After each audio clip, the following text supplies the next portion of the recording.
मैले मेरो बहिनीलाई धेरै सम्झाएँ पनि तपाईँको होइन। त्यस पछाडि अब जान्छस् भने बरु म रिने गरेर भए पनि तँलाई पठाइदिउँला। किरण र दिपाको विगत 8 वर्षदेखि प्रेम सम्बन्ध रहेको पनि खुलेको छ। डायरीमा लेखिएको रहेछ। डायरीमा चाहिँ उनीहरूले पोखरामा आएर विवाह गरे र विवाह गरेको केही समय पछाडि नै देहत्याग गरे।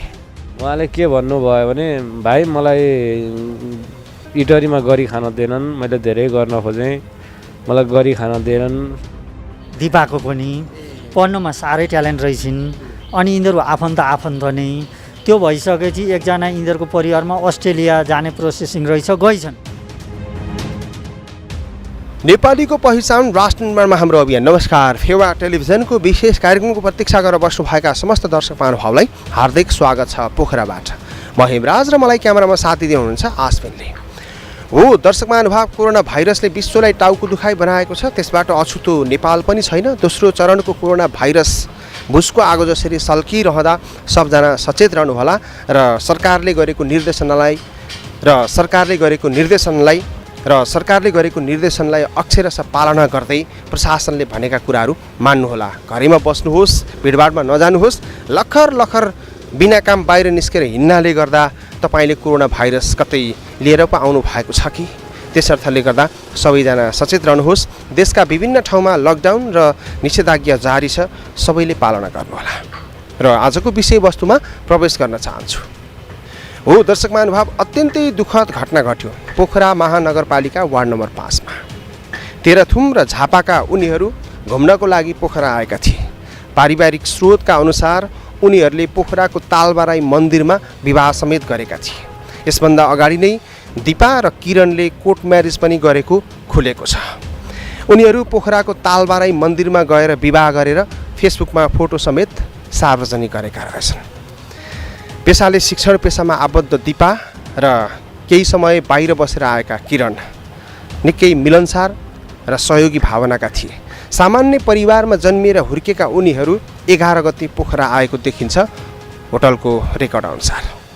उनीहरू सो होटलमा बसे र पोखराको तालबाराई मन्दिरमा गएर विवाह गरे। विवाह गरिसके पछाडि दाम्पत्य जीवन सुखद बनाउनु पर्ने अन्ततः सामूहिक देहत्याग आखिर किन गरे यो जोडीले? अत्यन्तै रहस्यमय छ। हो दर्शक महानुभाव, परिवार पोखरा आइसकेको छ। पूर्वी नेपालबाट परिवार अनि आफन्त सब बुझ्नको लागि पोखरा आइसकेका छन्। आजको यो कार्यक्रममा हामी फलोअप त्यही स्टोरीसँग जोडिएर प्रस्तुत भएका छौँ। किरणका भाइ के भन्छन् अनि दिपाका दाइ के भन्छन्? दिपा 6 महिनाको हुँदाखेरि उनकी आमाले यो संसार छोडेर बिदा भएकी रहेछन्। आफ्ना दाइले बहुत दुःख गरेर बढाएका रहेछन् दिपालाई। किरण र दिपाको विगत 8 वर्षदेखि प्रेम सम्बन्ध रहेको पनि खुलेको छ। हो दर्शक महानुभाव, अत्यन्तै दुःखद स्टोरी। यो स्टोरीसँग जोडिएर आज पनि हामी प्रस्तुत हुँदै गर्दाखेरि उनीहरूले आखिर पूर्वदेखि पोखरा आएर देहत्याग गर्ने त्यो निर्णय किन लिए? आजको यो कार्यक्रममा हामी उनका आफन्त, पूर्वेली सेवा समाज, सँगसँगै दिपाका दाई र किरणका भाइसँग गरेको अन्तरङ्ग कुराकानी सँगसँगै प्रस्तुत भएका छौँ। दर्शक महानुभाव, पोखरा महानगरपालिका वार्ड नम्बर 5 जहाँ अत्यन्तै दुःखद घटना घटेको थियो, सो घटनामा सामूहिक देहत्याग गरेका थिए 2 जनाले र उनीहरूका आफन्त यति बेला पोखरा आइसकेका छन्। अत्यन्तै दुःखद घटना। पूर्वदेखि पश्चिमको पोखरा आएर उनीहरूले जुन खालको निर्णय लिए त्यो अत्यन्तै दुःखद छ। हजुरको नाम? मेरो नाम तुलसी प्रसाद भट्टराई। अन्तिमपल्ट चाहिँ हाम्रो जुन यो घटना राति 9:30 बजे भयो। 9:30 बजेतिर होटलबाट निस्केर गएछन्। 9:45 नत्र लगभग होटलबाट निस्केर पहिलो कल मलाई गरेर रहेछन् होला। उहाँले के भन्नुभयो भने भाइ मलाई इटरीमा गरी खान दिएनन्, मैले धेरै गर्न खोजेँ, मलाई गरी खान दिएनन्। तिमसिना परिवारबाट भन्नुभयो। उहाँको अघिल्लो म्यारेज चाहिँ तिमसिनासँग थियो, तिमसिना परिवारमा थियो। अनि तपाईँलाई कसले त्यसो गरेर तपाईँलाई चाहिँ उहाँहरूले जस्तो गरे पनि हामीहरूले सर सपोर्ट दिएको छैन र हामीहरूले तपाईँलाई टाढा राखेको छ र भन्दाखेरि होइन, मलाई दाजुभाइ दिदी बहिनी सबैबाट सर सपोर्ट भयो। मलाई पुरानो ससुरालीबाट चाहिँ एकदम टर्चर दिने, पक्राउने, मुद्दा लगाउने, यस्तै विविध बेइज्जत गर्ने। त्यस कारणले म त्यहाँ बस्न सकिनँ। म हिँडेको लगभग आज अन्तिमै होला भनेर भन्नुभयो। अनि के अन्तिम भन्दै हुन्छ तपाईँ? कस्तो अन्तिम भनेको? अन्तिम भनेको त कि आजदेखि बोलचालै बन्द हुनु पऱ्यो कि गलत निर्णय लिन आँट्नुभयो। गलत निर्णय लिन आँट्नु भयो भने भन्नुहोस्, म त पुलिसलाई फोन गर्छु भन्दा होइन हामी आज बम्बई जाँदैछौँ भनेर भन्नुभयो। अनि बम्बई जाँदा अन्तिम हुन्छ भन्दाखेरि अनि होइन अब बम्बई गएपछि दिनै फोन गर्न सकिँदैन, यस्तै यस्तै भन्नुभयो मनमा चाहिँ कस्तो कस्तो लाग्यो त्यति भनेर फोन काटिहाल्नु भयो। मलाई फोन काटेर लगभग 20 ठाउँ जति फोन गर्नुभएछ, दिदी बहिनीहरू सबैजनालाई, चेलीबेटीहरू लगभग 5-6 जना हुनुहुन्छ सबैजनालाई, साथीहरूलाई पनि गाउँका चिन्ने नम्बर भएका प्रायः सबैजनालाई फोन गर्नुभएछ। अनि आफ्नो छोरा र श्रीमतीलाई पनि फोन गर्नुभएछ।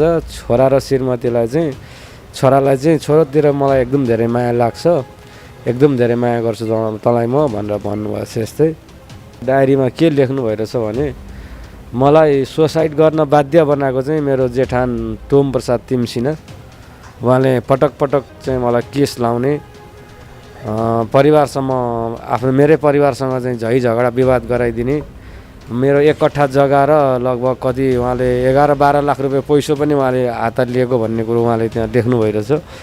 अब मलाई चाहिँ धेरै तनाव चाहिँ ससुरालीबाटै भएर मैले बाध्यताले यो कदम चालेको भनेर उहाँले त्यो डायरीमा लेख्नु भएको छ होटलमा पनि। जस्तो जो दिपा सँगै उहाँहरूले देहत्याग गर्नुभयो, दिपा चाहिँ खास बिहे गरिसकेकै श्रीमती हो के? दिपा चाहिँ कस्तो भनेदेखि दिपालाई चाहिँ यिनले श्रीमती बनाएर कानुनी रूपमा उनलाई चाहिँ श्रीमती बनाएर उहाँहरू अस्ट्रेलिया जानला भनेर पहिले अस्ट्रेलियाको प्रोसेसमा हुनुहुन्थ्यो। अनि बिहा गर्नलाई दोस्रो श्रीमतीको मन्जुरीनामा लिनुपर्ने हुँदाखेरि पहिलो श्रीमतीले मन्जुरीनामा दिएपछि मात्रै दोस्रो श्रीमतीले मन्जुरीनामा पाउने हुँदाखेरि उहाँ त मरेर गइहाल्नुभयो होइन। उहाँले के भन्नुहुन्थ्यो नि, मैले उसँग मन्जुरी मागेर मैले बिहे दर्ता गरेको हो, मैले त्यो वडाका अथवा गाविसका कर्मचारीलाई ल्याएर सोधाएरै मैले मन्जुरी लिएको हो भनेर चाहिँ मन्जुरीनामा लिइवरी बिहे दर्ता बकाइदा गरेको हो। पहिले अहिलेको श्रीमती जो दिपा हुनुहुन्छ नि, दिपासँग पनि उहाँको बिहे दर्ता थियो छ, अहिले पनि त्यहाँ फेसबुकमा हालिरहेको छ, उहाँहरूको फोनमा छँदैछ, लगभग 5-7 वर्ष भइसक्यो। उहाँहरू उसले दोस्रो श्रीमती पनि अपनाइसकेको, फेसबुकमा पनि बिहा गरेर सिन्दुर पोते गरेको चाहिँ हालेको छ। अनि दोस्रो बिहा गर्ने उहाँले इच्छा गरेपछि मुद्दा लगाएर उहाँलाई चाहिँ अब तनाव दियो, धेरै किसिमका लगेर जेल हालियो होइन। अनि अब फेरि पनि सँगै हिँडेको सँगै भेटेको भएदेखि हातखुट्टा भाँचिदिने अथवा फेरि पुलिसलाई पक्राउने, उहाँहरूले एकदम टर्चर दिएको भएर उहाँहरू एकपल्ट भागेर हिँड्नलाई यहाँ आएर यसरी यहाँ आइसकेपछि उहाँहरू इन्डिया जाने सुरुमा आउनुभएको थियो होला। मेरो हिसाबमा चाहिँ इन्डिया जाने सुरुमा चाहिँ अब इन्डिया जान्छु भन्नु त्यो दिन बेलुका, तर इन्डिया पनि अहिले लकडाउनले गर्दाखेरि गइ नसक्नु भएर अब हामीहरूलाई यहाँ बस्दाखेरि पनि यिनले दुःख दिइरहन्छन्, उता जाँदाखेरि पनि अब लकडाउन छ, हाम्रो कुनै उपाय रहेन, त्यस कारणले अन्तिम उपाय नि यही चोइस गरौँ भनेर उहाँले अन्तिम बुझ्यो। जस्तो तपाईँले भन्नुभयो नि, विभिन्न खालका समस्याहरू यसरी आउँदै गर्दा तपाईँहरूले यो घटनासँग जोडिएर अथवा यी समस्याहरू पहिलेदेखि थाहा पाउँदै गर्दाखेरि चाहिँ कानुनी बाटो अवलम्बन गर्नु भएन र दाइलाई सहयोग गर्नु भएन? होइन, सहयोग त यस्तो अब सहयोग उहाँलाई नगरेको होइन। अब बहुविवाह गरेपछि केस लाग्छ भन्ने सरकारले बनाएको कानुनमा हामीले कानुन उल्टाउन सक्दैन। जस्तो अहिले पछिल्लो जो दिपालाई बिहे गर्नुभयो नि, दिपासँगको पनि त बिहे दर्ता रहेछ होइन? थियो, छँदैछ अझै पनि। तपाईँको परिवारमा चाहिँ को हुनुहुन्छ? परिवारको कुन सदस्य हुनुहुन्थ्यो खिलेश्वर? मेरो माइलो दाइ हो। तपाईँ चाहिँ? म काइलो, हजुर अन्तरे पर्छु, काइलो 5 जना हौँ। 5 जना दाजुभाइ। बुवा आमा? बा हुनुहुन्न, खस्नुभएको 2 वर्ष जान्जुन भयो, आमा हुँदै हुनुहुन्छ। खिलेश्वर कस्तो खालको स्वभाव भएको मान्छे हुनुहुन्थ्यो? हामीले त्यो होटलमा उहाँ बस्दै गर्दाखेरिका केही सिसी क्यामेरा दृश्यहरू हेर्दा स्मार्ट होइन, स्मार्ट अनि एकदमै चाहिँ फ्रेङ्कली मान्छे होइन। त्यति बेला त्यो दृश्यमा देख्दाखेरि पनि उहाँको फेसमा चाहिँ त्यो सिसी क्यामेरा फुटेजमा हेर्दा पनि उहाँको फेसमा चाहिँ त्यस्तो नैराश्यता देखिएन कि हामीले पनि। उहाँ चाहिँ कस्तो मान्छे हुनुहुन्थ्यो भने यहाँ आएर 2 दिन बस्नुभएछ त्यो साउजीसँग, हुन त दाजुभाइकै होटल रहेछ त्यो पनि, मित्रता एकदम छिटो बनाउने, एकदम फ्याङ्गी ओपेन, कसैसँग क्लोज नहुने, एकदम ओपेन मान्छे, क्लोज हुने। एकदम सादा विचार भएको मान्छे हो र उसका दुश्मन भन्ने आजसम्म कोही भेटेको छैन मैले। उहाँ चाहिँ पोखरा कहिले आउनु भएको रहेछ? पोखरा कहिले पो आउनुभएको? 11 गते होइन हजुर? ए डाइरेक्ट पूर्वबाट पोखरा आएर चाहिँ त्यही होटलमा बस्नु भएको हो? थाहा भएन। 11 गते आएको देखियो, त्यहाँभन्दा अगाडि पछाडि भन्ने थाहा भएन। अब उहाँ 11 गते बिहानै दिपा पनि हिँड्नुभएको नि होइन? 8 गते दिपा हिँड्नु हो, 8 गते रहेछ गरे उहाँ पनि इटरीबाट हिँड्नु भएछ होला। 11 गते चाहिँ यहाँ होटलमा आएर बसेको बुझ्यो, त्यहाँदेखि अगाडि कहाँ बस्नु हो भन्ने बुझिएन 2 दिन। खिलेश्वरले गर्न चाहिँ के व्यवसाय गर्नुहुन्थ्यो नेपालमा? तरकारी पसल गर्नुहुन्थ्यो इटरीमा। यसभन्दा अगाडि कुन देश बसेर आउनुभएको उहाँ? उहाँ एकपल्ट साउदी बस्नुभयो, 5-7 वर्ष कति बस्नुभयो, त्यहाँबाट ओमन बस्नुभयो 5-6 वर्ष कति बस्नुभयो। अस्ट्रेलिया जान चाहिँ कसले प्रोसेसिङ गरिराख्नु भएको थियो? उहाँले अस्ट्रेलिया जान चाहिँ अस्ट्रेलियाका लागि चाहिँ अब दिपा र उहाँ भएर जाने भनेर चाहिँ प्रोसेस गर्नुभएको थियो। त्यो सक्सेस भएन। सक्सेस नभएपछि अब लकडाउन आयो, अलमल भयो होइन। अनि त्यहाँ बेसी चाहिँ पारिवारिक तनाव भइदियो। पारिवारिक तनाव भएर मुद्दा चल्दिएपछि त भागाभाग भइहाल्यो दुईजनाको। मतलब यो अवस्था पुग्नुको पछाडि चाहिँ तपाईँहरूको घरतिर भन्दा पनि पहिलाको श्रीमतीको तर्फबाटको तनावले यो उता पहिलाको श्रीमतीको माइतीको तर्फ उहाँको जेठान हुनुहुन्छ एकजना टोम प्रसाद तिमसिना भन्ने, जुन कुरा अहिले केही उहाँले यो डायरीमा पनि लेखेर बिदा हुनुभएको रहेछ। अहिले हामीले अहिले दिउँसो 1-1.5 घन्टा अगाडि त्यहाँ पुलिससँगै हामी प्रशासनमै गएर खोलेर हेर्दाखेरि उहाँले नै बेसी टर्चर दिएर, टोम प्रसाद तिमसिनाले नै मलाई बेसी टर्चर दिएर उहाँले चाहिँ मलाई एकदम बदनाम इन्सर्ट मेरो खेदो गरेको भएर मैले अन्तिम निर्णय लिएको भनेर उहाँले बकाइदा लेखेर बित्नु भइरहेछ। यो त भयो तपाईँको दाइको निर्णय होइन? तपाईँसँग फोनमा कुराकानी गर्नुभयो। उहाँहरू दिपा र उहाँले बिहे गरेको चाहिँ कति समय भएको थियो? यो 5-6 महिना 5-6 महिना लगभग। उहाँहरूले अब कानुनी रूपमा बिहा त अब कागज बनाएकै दिन भइहालेछ होइन?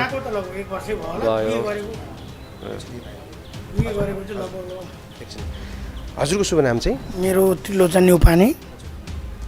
म अहिले हाल काठमाडौँ बस्छु। मेरो घर पनि झापा बिर्तामोड।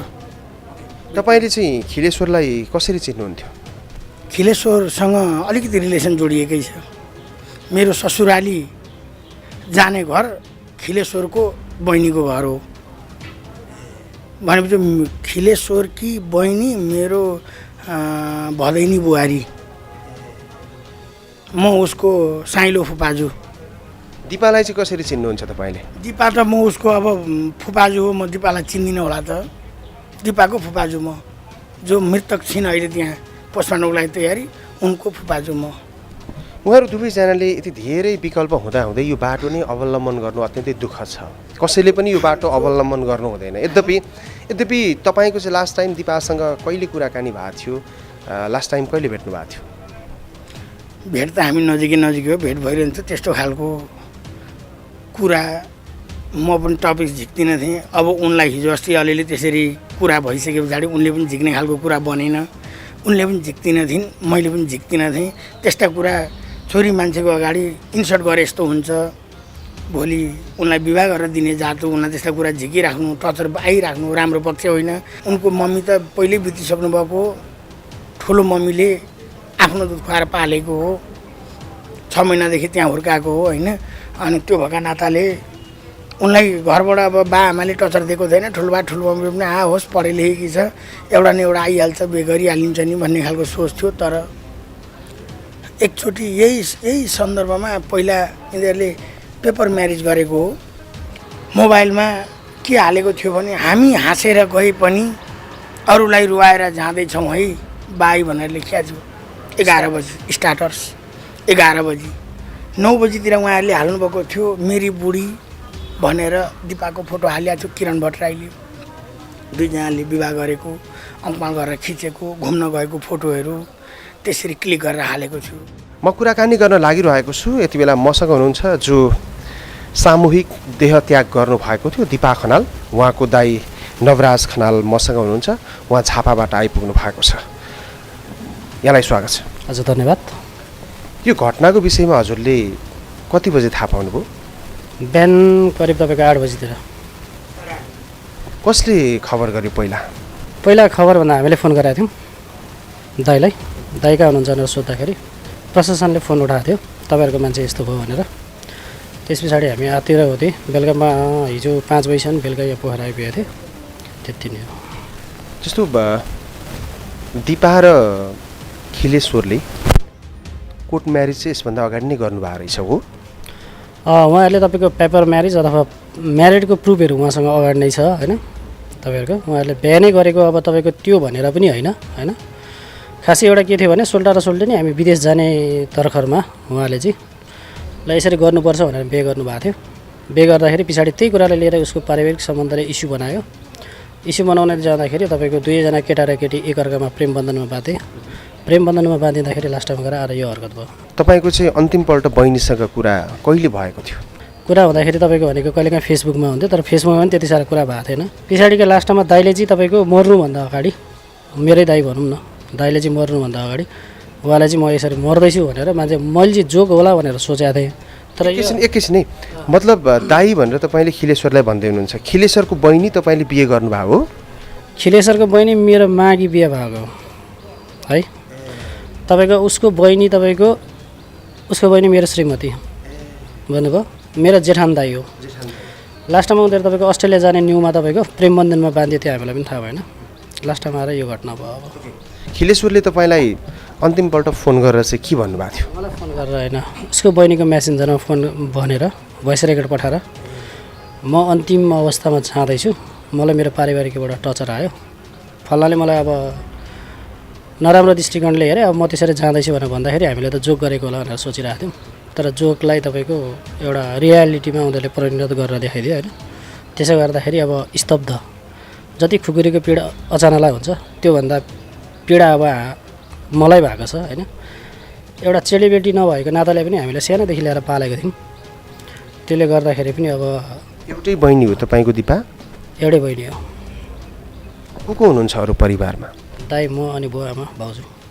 पारिवारिक अवस्था हामीलाई भन्दै गर्दा नि पढे लेखेको मान्छे दुवैजना हामीले पनि त्यो होटलको सिसी क्यामेरामा हेर्दै गर्दाखेरि स्मार्ट, त्यति धेरै नैराश्यता नदेखिएको, हाँस्दै नै होटलबाट निस्केको दृश्य सिसी क्यामेराले कैद गरेको थियो होइन। फेसबुकको स्ट्याटसमा तपाईँको राखेको थियो, अरूलाई तपाईँको खुसी के अरे दुखी बनाएर के पो भनेको थियो, त्यो नगरिदिएको भए हुन्थ्यो। यदि उनीहरूले सङ्घर्ष गरेर जिन्दगी अगाडि बढाएको थियो भने मान्छेको चोला फेरि फर्केर आउँदैन थियो। सङ्घर्ष गरेर उनीहरूले अगाडि बढाइदिएको थियो भने सजिलो हुन्थ्यो। अब उनीहरूले यो समान हरकत गरे, अब त्यसको लागि के भनेर अब न तपाईँसँग जवाब छ, न मसँग छ, न यो दुनियाँसँग छ, कसले कसरी शब्द दिने भन्ने कुरा। जस्तो उहाँहरूले कोठामा चाहिँ एउटा डायरीमा केही नोट पनि लेखेको भन्ने कुरा आइरहेछ नि, त्यो तपाईँले हेर्नुभयो? त्यो तपाईँको देख्न चाहिँ मैले देखेँ, डिटेलमा फेरि त्यसलाई अध्ययन गर्नलाई हामीले अगाडि प्रोसेस बढाउनेछौँ होइन। त्यस पछाडि अगाडि के हो अनि मात्रै अगाडि थाहा हुन्छ त्यसलाई। फेरि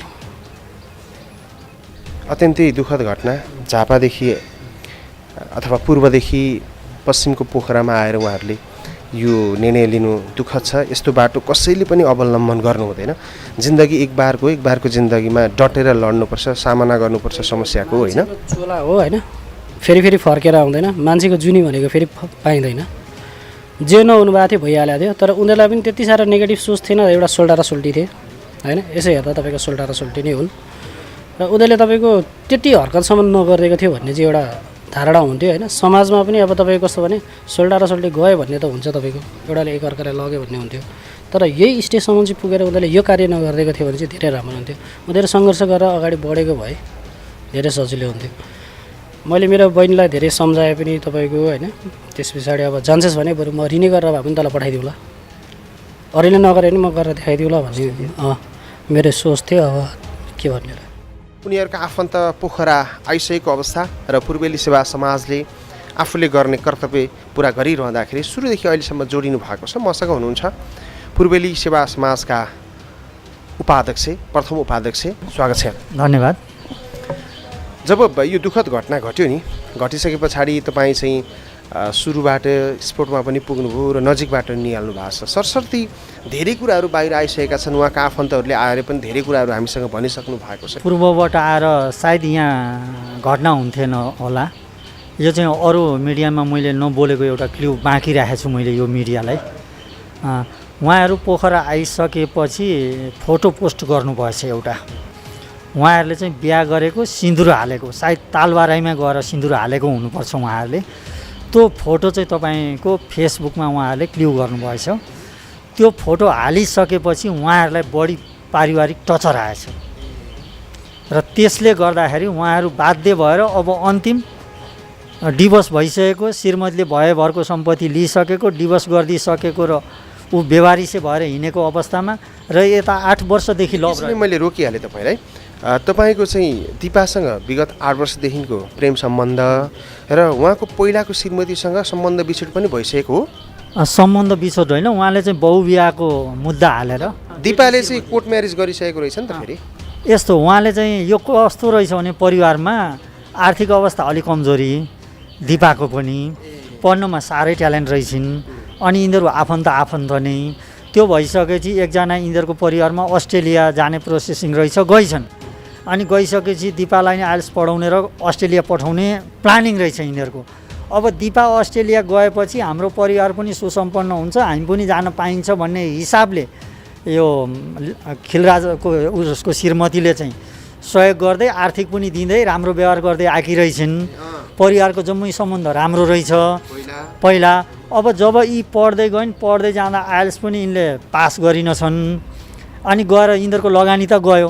त्यो पछि लगत्तै प्रोसेसिङ गर्नुपर्ने, यता कोरोनाले गर्दा लकडाउन भयो।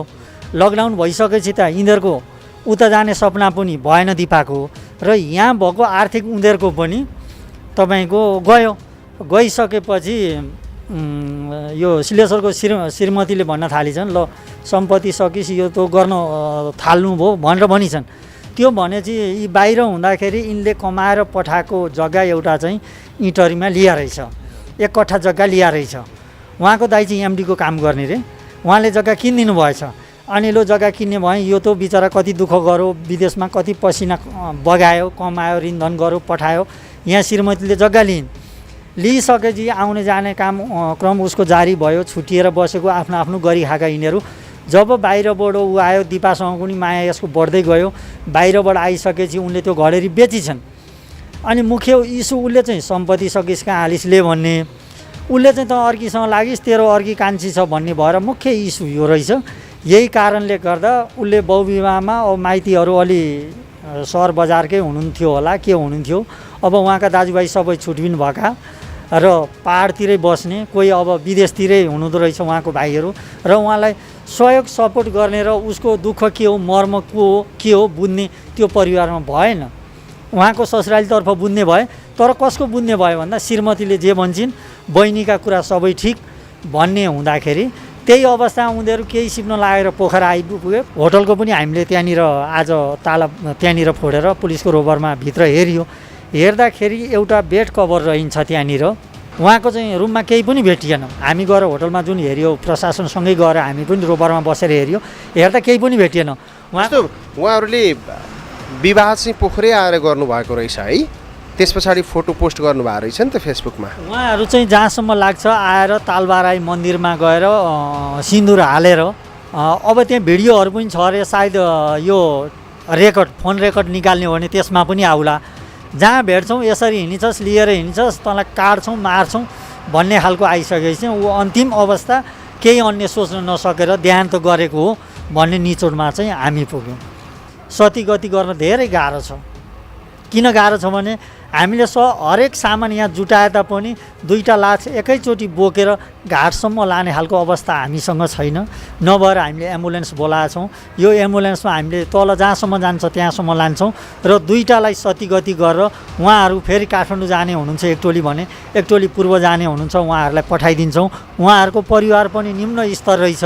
अब भाइ तेह्रथुमबाट आउनु भने अर्को दिपाको दाइ चाहिँ, दिपा पनि आफै टिचर रहेछन्, आफै सङ्घर्ष गरेर पढेकी मान्छे रहेछन्। उहाँको मम्मी पनि सायद 6 महिनाको हुँदाखेरि बित्नु भएको रे र उहाँ दाइले नि पालेर हुर्काएर अहिले त्यो अवस्थासम्म पुर्याउनु भएको रहेछ। दाइ मसँग रुनुभएको थियो 13 महिनाको हुँदाखेरि कि 6 महिनाको हुँदाखेरि मम्मी बित्नु भएको हो, यस्तो बहिनी पालेको हो सर मैले भनेर।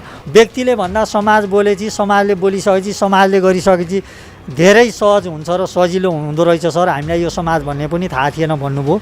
अब यसको लागि उहाँहरूलाई धन्यवाद। हामी पूर्वाञ्चल सेवा समाज र फेवा टेलिभिजनले पनि यहाँ आएर हाम्रो पूर्वाञ्चल सेवा समाजलाई सहयोग गरिदिनु भयो। पूर्वाञ्चल सेवा समाजको केही कुराहरू राख्ने मौका दिनुभयो। फेवा टेलिभिजन सम्पूर्ण टिमलाई धन्यवाद भन्दै बिदा हुन्छ। दिपा र किरणले संसार छोडे अत्यन्तै दुःखद घटना। उनीहरूले पोखरामा आएर विवाह गरे र विवाह गरेको केही समय पछाडि नै देहत्याग गरे। प्रेम अन्धो हुन्छ भने जस्तै यो घटनाले पनि प्रमाणित गरिदिएको छ। हो, साँच्चैकै प्रेममा परिसके पछाडि त्योबाट निस्किन गाह्रो हुँदो रहेछ भन्ने एउटा नमुना यसलाई पनि लिन सकिन्छ। दर्शक महानुभाव, जे नहुनु थियो त्यो घटना घट्यो। यस्ता खालका दुःखद स्टोरीसँग जोडिएर प्रस्तुत हुन नपरोस् भोलिका दिनमा। कसैले पनि यो कायरताको बाटो अवलम्बन नगर्नुहोला। जिन्दगीमा अनेकन समस्याहरू आए पनि डटेर सामना गर्नुपर्छ। तब मात्र एक बारको जिन्दगी जिउनुको सार्थकता र अर्थ भेटिन्छ। कोरोना भाइरसले विश्वलाई टाउको दुखाइ बनाएको छ। तपाईँ पनि सचेत रहनुहोस्, घरैमा बस्नुहोस्, बिना काम लखर निस्केर बाटामा नहिँड्नुहोला। सरकारले गरेका निर्देशनालाई पालना गर्नुहोस्। विश्वलाई टाउको दुखाइ बनाएको कोरोना भाइरस पछिल्लो समयमा नेपालमा पनि भुसको आगो जसरी सल्किरहेको छ र थुप्रैको ज्यान लिएको छ। कोरोना भाइरसको कारणले गर्दाखेरि विश्वमा र नेपालमा जतिको ज्यान गयो तिनीहरूको मृत आत्माको चिर शान्तिको कामना गर्न चाहन्छु। सँगै शोक सन्तप्त परिवारजनप्रति हार्दिक समवेदना व्यक्त गर्न चाहन्छु। जहाँ हुनुहुन्छ सुखी र खुसी रहनुहोस्। मभित्र हामी खोज्नुहोस्। आज सुख छ भनेर कहिल्यै नमातिनुहोस्, दुःख छ भनेर कहिल्यै नआत्तिनुहोस्। सम्भव छ परिवर्तन। सकारात्मक सोचौँ र मभित्र हामी खोजौँ। क्यामेरामा साथ दिनुभयो आस्मिनलाई धन्यवाद। त्यसै गरी धन्यवाद दृश्य सम्पादन कक्षको सम्पूर्ण टिम र एमसिआरको टिमलाई। यति बोल्छु र श्रृङ्खलाबाट म हेमराज आजलाई आज्ञा चाहन्छु। राष्ट्र निर्माणमा हाम्रो अभियान जारी छ। तपाईँ फेवा टेलिभिजन हेर्दै गर्नुहोस्। नमस्कार।